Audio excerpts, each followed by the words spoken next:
guys, welcome back to my channel. I actually have some time in my life again, yes. First off, I just want to apologize for the mess that's going on behind me. My partner and I live in a 2-bedroom flat. The second bedroom gets filled with all of kind of our extra stuff that we don't want to have anywhere else, so we hang all our laundry in here and stuff. And when we don't have guests staying, we put the bed up against the wall just to give us a little bit more space to fit things in. Today's video is going to be a topic that I get questions about quite a lot in the comments of my other videos. I get a lot of people that didn't maybe know that you could be an archaeologist as a job. They always dreamed about doing it as a kid, but now they're doing something else, they're studying something else, and they want to know how they can become an archaeologist. I know that my very first video talks about how to become an archaeologist, but that is more geared towards people that are maybe in high school and they're trying to figure out what they want to do and they have the ability to kind of plan things in advance. Whereas this video today that I'm doing is going to be aimed a little bit more at people who are maybe already have another job or they have another career or they've already started studying something else at school and they now want to switch over. The first thing that I want to talk about today is whether or not you actually need to have a degree to work in archaeology. Specifically, this is for the UK. It might be different in different places of the world. For example, in Egypt, because everybody wants to work there, they can afford to be a bit more strict about the qualifications that you need. However, right now in the UK, as I've mentioned thousands of times before, it feels like, we have just not enough people to staff the jobs that are going on. So having a degree is less of a requirement nowadays to get an archaeology job. However, I should stipulate that that is what it's like right now. That may not be what it's like in 10, 15 years in the future. If you want to be an archaeologist that works at a university, obviously you need to have a degree, but to work in commercial archaeology, you definitely don't. I've worked with lots of people who don't, people who've had careers or worked other jobs for a large part of their life, and then kind of had archaeology as a hobby and decided later to make it into a job. And some of them maybe went back to school, but some others didn't. Maybe a couple years ago, you might have, yes, needed a degree, or having a degree increased the likelihood of you getting a job.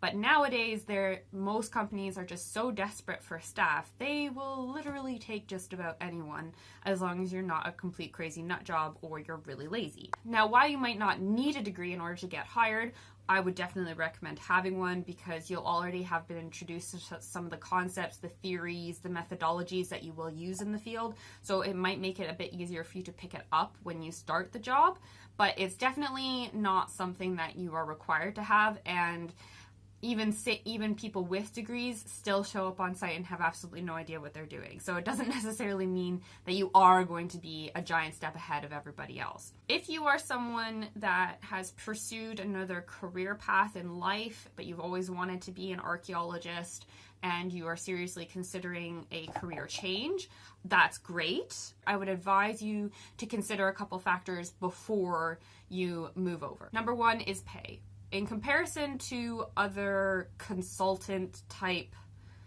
businesses, like people who do environmental stuff, people who do survey, geologists and stuff like that, we are not very well paid, especially considering that the amount of education that most of our workforce has. If you are going onto a site as a site assistant, you can expect to be making somewhere between 18 to 20,000 pounds a year, depending, although the rates are rising as the demand for workers increase and companies have to try and attract people to come work for them. If you get taken on as a trainee, which will depend on which company that you end up working for, you will probably be making somewhere more between 16 to 18,000 pounds a year.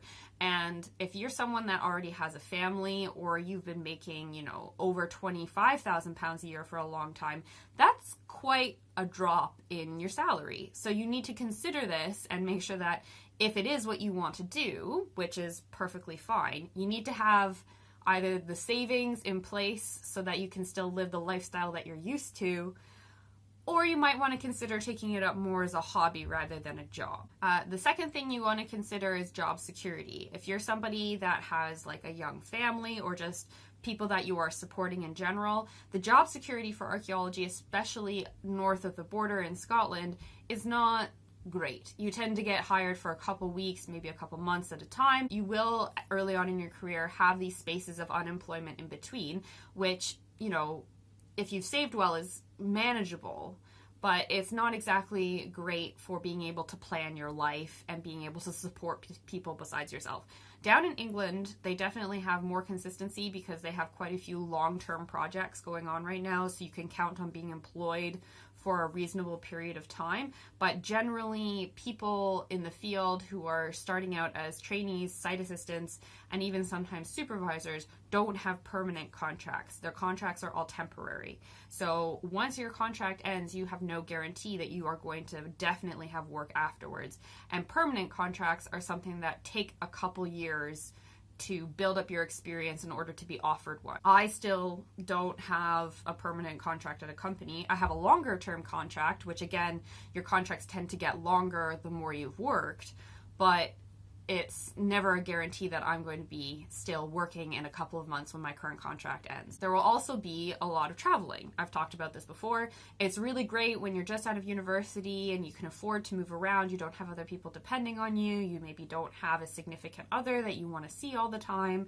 So traveling all over the country from job to job and traveling what's known as the circuit is not a big deal. But as you get older, or if you have people that you like to see on a regular basis, or you don't like living a more nomadic lifestyle, you like to be settled, then you need to consider that before you switch careers, because it is something that pretty much guaranteed you will be expected to do, is to travel for work, even when you get up the ladder. You might not travel as much, but you still will be doing some traveling for work. So if I happen to have completely dashed your dreams of becoming an archaeologist with any of the stuff that I've just talked about, I'm sorry, but I don't want you to make this big life change without considering all the factors. Just because you can't work in archaeology and make money from it, that doesn't mean that you can't do it. A lot of the times people ask me these questions and then I kind of tell them about the realities of it, and they get a bit disappointed that they won't be able to do it because it was their dream.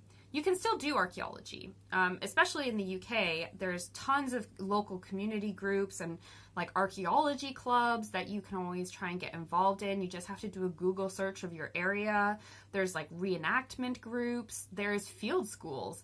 There's lots of different ways for you to become involved in archaeology that don't necessarily mean that you can have to do it as a career. You can always have it as a hobby. I would also suggest trying archaeology before you actually commit to doing it as a lifestyle, basically, because a lot of people tend to have an idea of what it's going to be like in their head, you know, based upon certain big blockbuster movies or video games or something, and then they get into on site and they realize what it's actually like and they're like, I hate this. So again, like I said, you could get involved with a local community group and go on like a weekend dig or something like that. Or if you're looking for something that's a bit longer term, you can always look into participating in a field school. Field schools, in case you aren't aware, are usually research projects. Typically, they're run by a university, although that's not exclusive. There'll be a research project they run and they dig for like a couple weeks a year. Most of the time, people think that these are only limited to being participated in by students, and that's not the case. I mean, if you're willing to pay the money to do it, they will take you. So it's just about finding the right field school in the area of archaeology that you're interested in and just simply applying. These, again, they tend to be a bit longer, so you could kind of think of it, maybe if you're doing a full-time job, you could do kind of like an archaeology vacation. So you take 2 weeks to go dig in the desert or whatever and see if you like it. Usually these schools do tend to be a little bit longer, but some will let you participate in like 1 to 2 week kind of batches, or some might require you to take 6 weeks. So you just kind of have to do your research and find the right one for you. Anybody who is a student and is considering switching their major to archaeology, again, you want to make sure that you actually like it and that you don't just like the idea of it before you switch and make that decision. So start off, if you have extracurricular courses, take an archaeology course, see if you like it. If you want to try it in the field, again, you could try and get a job doing it during the summer, especially down in England. You know, you could go to a company, enter your CV, say, I'm on vacation for the next 2 months. Do you have work for me? And then you can try it that way. You can also participate, like I said, in a field school during the summer. Now, if you're someone that doesn't have a university background or a university degree, you might think to yourself, oh, I'm too stupid to do archaeology, or I just, I'd never get a job doing it. That's not true. You might have a little bit more of a hard time getting a job. Not so much now, but maybe in future when projects finish and there's less of a demand for archaeologists. If you're persistent and you're dedicated and it's really what you want to do, you will get work. Now, the one thing that a lot of companies actually value over having a degree is experience. So they want people who can come onto site and pretty much need a minimal amount of training, and you can just tell them, go dig that slot over there and fully record it, and they just know what they're doing. Now, you're not going to necessarily get that even from archaeology university students. So like I said, before you decide to start doing this as a career, participate in a dig. Go to a club, go to talks, get some experience, read books, watch TV shows, get an idea of what archaeology is, and get some practice doing it, and put that front and center on your CV. Like I said, not having a degree does not mean that you are going to be automatically behind everybody that has a degree when they show up on site. I've taught people who don't have degrees and people who do have degrees, and they were pretty much equally clueless. As somebody who has a university education and whose university education in archaeology was really thorough and really good, I did find that helped me. But in a way, this job, sometimes there's people who just get it, people who just have the eye, people who understand the concepts, and there are people who don't. And that's not something that can necessarily always be fixed by having a degree. Now, if you're somebody who, say, has a degree in like IT, HR, business and economics, all that kind of stuff, and you're thinking about trying to get out of that and get into archaeology, again, you can do that as well.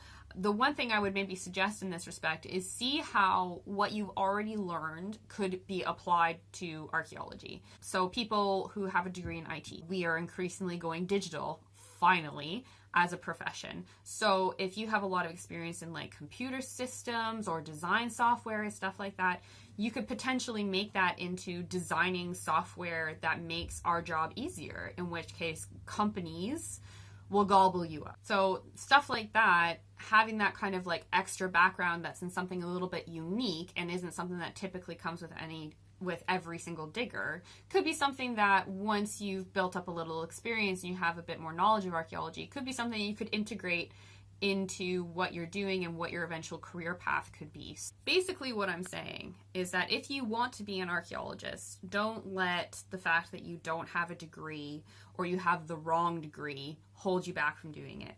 Really what we're looking for nowadays is somebody who has a good work ethic, who is flexible enough to be able to travel around the country, that you have the ability and the willingness to learn about the stuff that we need you to know in order to do your job properly. As well, as I should mention, you need to be able to be comfortable with physical work. We need you if you are interested in doing archaeology as a career. We are ridiculously understaffed as a profession, and we've got a lot of stuff going on at the moment. So it's really the perfect time, if you want to try archaeology as a career, to do it now.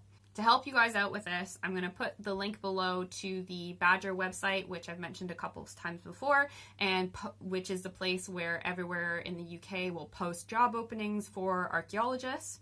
I'm also going to just link to my other videos that talk about becoming an archaeologist. So my video about how to create a CV, and my pros and cons videos, which talks a little bit more about the good things and the bad things about this job to give you a realistic idea of what you're thinking of going into. I would also be happy to answer any questions that anybody has down in the comments, but I just want to say that for people who are asking me questions about places outside of the UK and America, unfortunately, I'm going to be able to only give you very vague answers because I've never worked outside of those two countries, and I don't have really any idea of what the workplace is like outside of the UK and North America.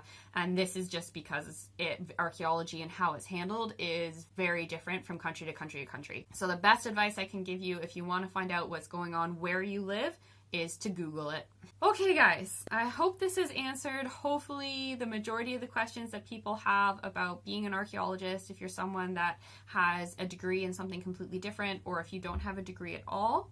As per usual, if you have any questions or comments, please put them down below and I'll do my best to answer them.